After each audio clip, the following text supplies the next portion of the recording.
Her Majesty the Queen gave her Christmas speech with very special words and feelings for the late Prince Philip. This speech was an opportunity to lay out the current state of the royal family with maybe a hidden clapback at the non-royals that you're about to find out. Welcome back, my body language buddies. My name is Jesus Enrique Rosas. I'm the body language guy, and it would be great if you join us by just liking this video, subscribing, and hitting that bell. Let's get down to it. The very first part of the speech is composed of images with Prince Philip and the Queen in close-ups. These close-ups allow us to better detail their facial expressions, and I'm sure all of these pictures have a special meaning for her. Here they are looking at each other, and you can spot that their facial expressions are in sync. It's the same smile with the same intensity. She picked clips like this one where she displayed a genuine smile. You can feel her delight when looking at him. Maybe he is not smiling broadly like her, but it's at this point of her speech that she says, "He has, quite simply, been my strength and stay all these years." So the image of Philip having a close, more discreet smile versus her joyful smile goes hand in hand with that appreciation. And it's nice to see how the same expression was repeated along the years, without fading a bit. The open smile, the full lip corner raised, the cheeks pressing the eyes. It's interesting that the last picture of this series is one that they are in the middle of nature, which is a symbol that in the end, no matter what was going on around them, they will always have each other. It's a very emotional way of opening her speech, and the picture that she has on her desk mimics the one shown at the beginning, another nice touch to represent all the years that they have been together. That makes especially sad the sentence, "Christmas can be hard for those who have lost loved ones." The first thing I noticed when the Queen finally appeared was the composition of the frame. She's right up front and center. For many years, we have been used to watch her Christmas message sitting at an angle in respect of the camera.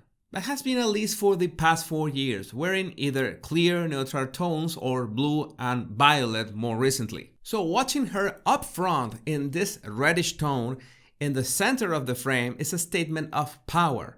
Yes, she considered Philip her strength, but appearing in this way, she's sending the message that she's far from retiring. I find it worth mentioning that it's not technically red, it has a pink tone to it.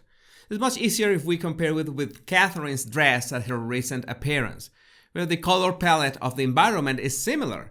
Catherine is wearing red, the Queen is wearing a more pinkish red, being pink a symbol of youth, of good health, and of course love. And that's also represented in her brooch that is another touching tribute to Prince Philip. Her Majesty wore this sapphire chrysanthemum for a photo on her honeymoon in 1947 and at their wedding anniversary number 60. It's extremely relevant the mention of both Prince Charles and Prince William in being the ones receiving the baton of pioneering Prince Philip's efforts on the environment, and at the same time mentioning Camilla and Catherine as the one completing the circle. It's relevant because even if this speech included footage from the COP26 summit, we cannot forget that James Bond movie premiere where the current Fab Four had an opportunity to literally shine, not to mention the Earthshot Prize that was also a huge success for the Duke and Duchess of Cambridge. It's great that the Queen is proud of them, but I really wanted to dive in her emotions to see if there was any relevant change regarding past years. And of course, she's always delivered her Christmas broadcast in the most calm and collected way. But there are certain moments that are always useful to spot the true feelings of one person, and one of the best is when they have finished speaking. For example, if you ask someone a question, I strongly suggest that you pay attention first to the instant right after you ask the question, and second, what is the residual expression right after they have stopped answering or talking. In this case, it's the Queen wishing everyone a very happy Christmas.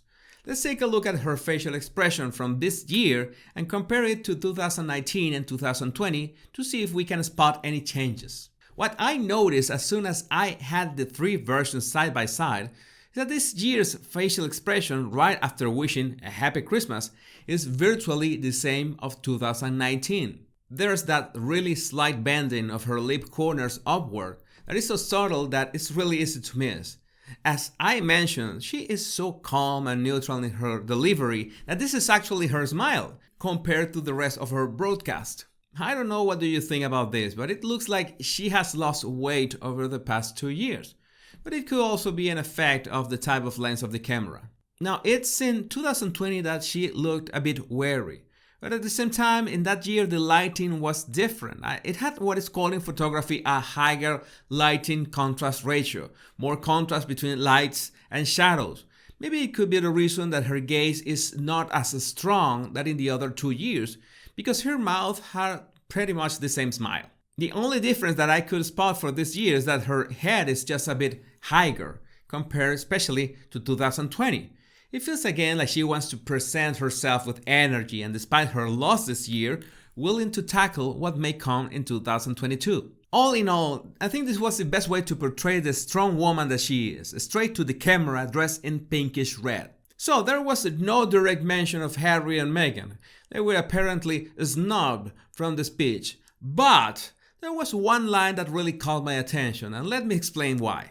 You can imagine that if you have under 6 minutes to give a speech, just shy of 700 words, then literally every sentence counts. You don't have much room to maneuver or get off the subject. And throughout the whole speech, she was evocative, but at the same time as succinct as she could be. So this was the sentence that caught my attention. We can't celebrate quite as we may have wished. We can still enjoy the many happy traditions. Be it the singing of carols, as long as the tune is well known. The Queen wanted to be a bit playful talking about these traditions, such as watching a favorite film where we already know the ending. And by the way, I felt that she was talking directly to me and my die-hard tradition. But when she said singing carols as long as the tune is well known, it's putting a condition to a family tradition. As long as the tune is well known. And you can imagine that the royal family and traditions are two concepts that go hand in hand for many reasons. And she just spent a non-negligible 1% of her speech, 8 words, on a sentence that doesn't add anything to what she was talking at the moment. Unless you read that sentence again with that underlined message. The royal family has traditions. And you can be part of those traditions as long as you are well aware of the tune. And guess who did not want to learn the tune and what's more, wanted to sing to their own tune? Yes, the Sussexes. Again, it makes no sense for a 700-word speech to spend 8 words that by themselves don't add and even subtract from the feeling that she's trying to project. In my opinion, it's the most elegant way that she can include a clap back at those who could have been part of these family traditions, but instead opted to sing to their own tune and even attack the royal family. I would love to read your opinion in the comments. If you want to refine your observation skills, all you have to do is download my 100 body language tips right in the description of this video. My name is Jesus Enrique Rosas and it will always be a pleasure, my body language buddies. Much love and bliss.